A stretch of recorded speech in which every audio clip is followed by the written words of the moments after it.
Imagine a village older than many of the world's most famous ancient ruins. A place where the same families have lived for centuries, their stories whispered on the wind.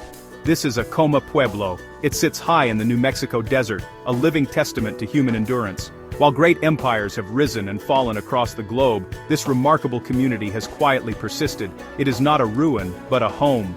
The Acoma people have inhabited this area since at least 1150 AD, making their village on the mesa the oldest continuously inhabited community in all of North America. It is a place where every stone and every pathway holds a memory, a silent witness to nearly 1,000 years of history, struggle, and survival. The name Acoma is believed to mean people of the White Rock, a fitting title for a community perched atop a sheer-walled sandstone mesa.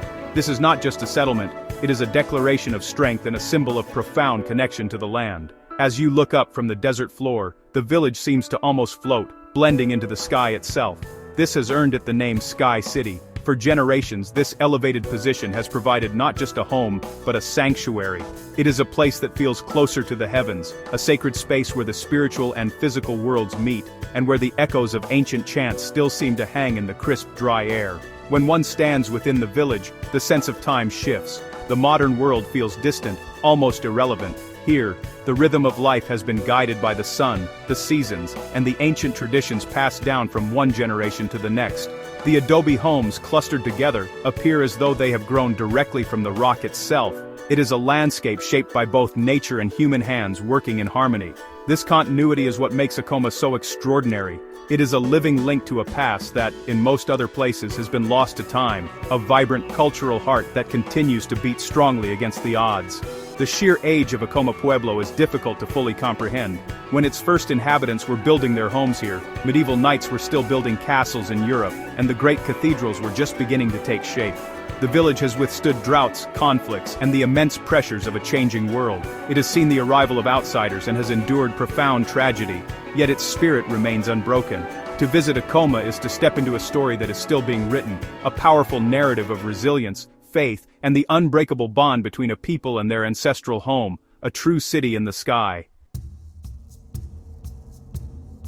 The location of Acoma Pueblo was not chosen by chance. It was a strategic decision, born from the need for survival in a harsh and often unforgiving land. The village rests upon a massive sandstone mesa that rises a staggering 367 feet, or over 110 meters from the desert floor. The cliffs are sheer, almost vertical, creating a natural fortress that is formidable and difficult to assail. From this high vantage point, the Acoma people could see for miles in every direction. They could spot approaching friends or foes long before they reached the base of the mesa, giving them precious time to prepare.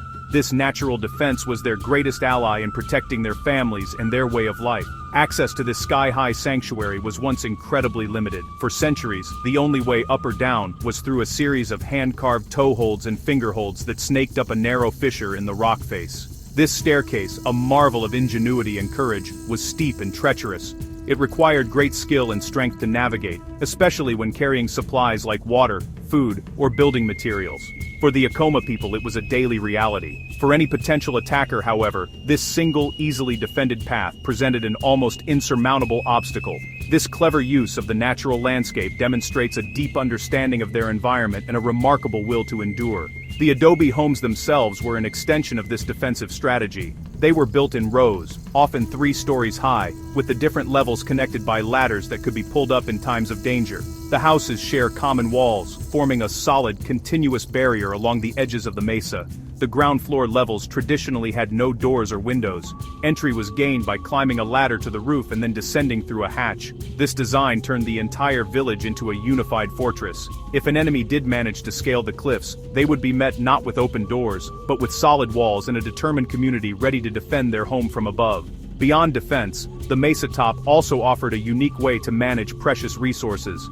The flat surface of the sandstone acts as a natural cistern, collecting the rare but vital rainwater in natural depressions and hand-carved pools. This water was essential for drinking, cooking, and mixing the adobe mud used for construction.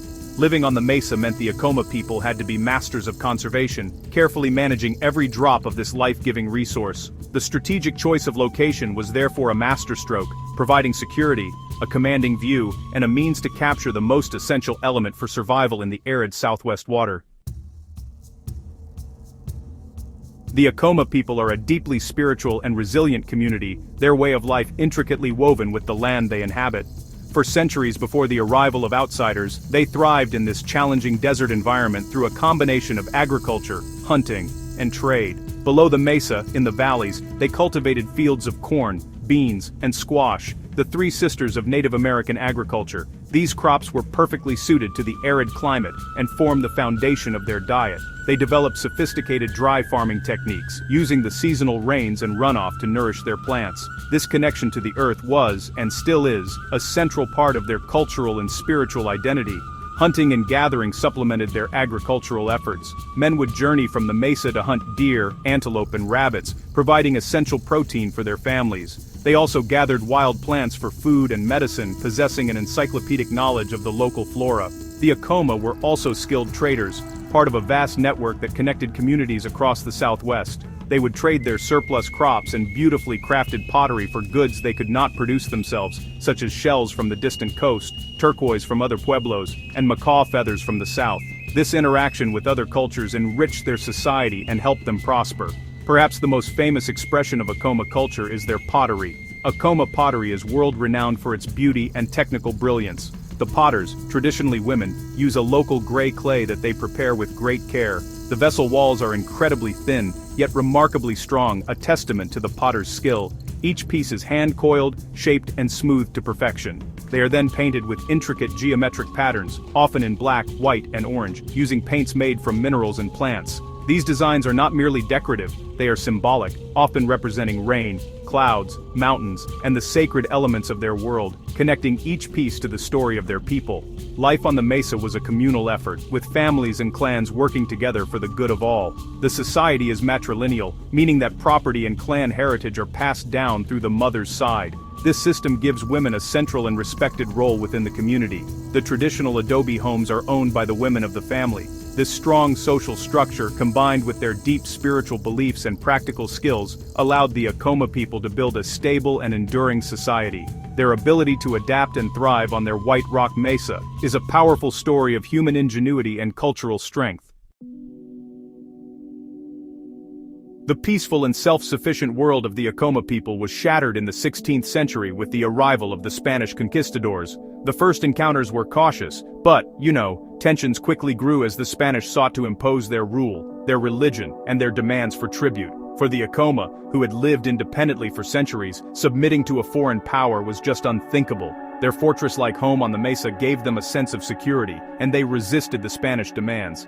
This resistance would ultimately lead to a dark and tragic chapter in their history, a devastating clash between two vastly different worlds.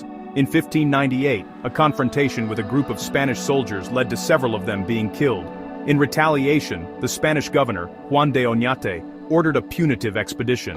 In January 1599, a force of around 70 Spanish soldiers, led by Vicente de Zaldivar, laid siege to the pueblo.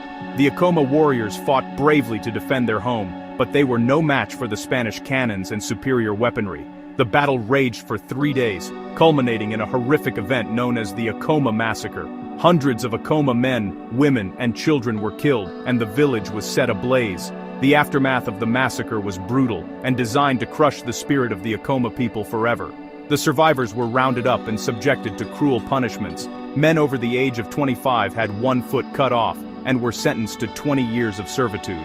Younger men and women were also forced into servitude, and children were taken from their families to be raised in Spanish missions. It was a calculated act of terror intended to serve as a warning to all other Pueblo peoples who might dare to resist Spanish domination. The Sky City, once a symbol of strength, was now a scene of unimaginable sorrow and loss. Despite this horrific tragedy, the spirit of the Acoma people was not extinguished. Over the following decades, they began the slow and painful process of rebuilding their community and their lives. One of the conditions imposed by the Spanish was the construction of a massive Catholic church on the mesa. This project, the San Esteban del Rey mission, was a monumental undertaking. The Acoma people were forced to haul every single component, including massive 40-foot-long wooden beams weighing hundreds of pounds and countless tons of earth for the cemetery, up the steep cliffs from the valley floor. It was an act of forced labor, yet it also became a testament to their incredible strength and endurance. Today, Acoma Pueblo stands as a powerful symbol of cultural survival and resilience. While the village on the mesa is a revered historical and spiritual center, most of the approximately 3,000 tribal members live in the more modern settlements of Acomita and Macardis in the valley below. These communities offer modern conveniences like running water and electricity, which, honestly, are not available on the mesa top.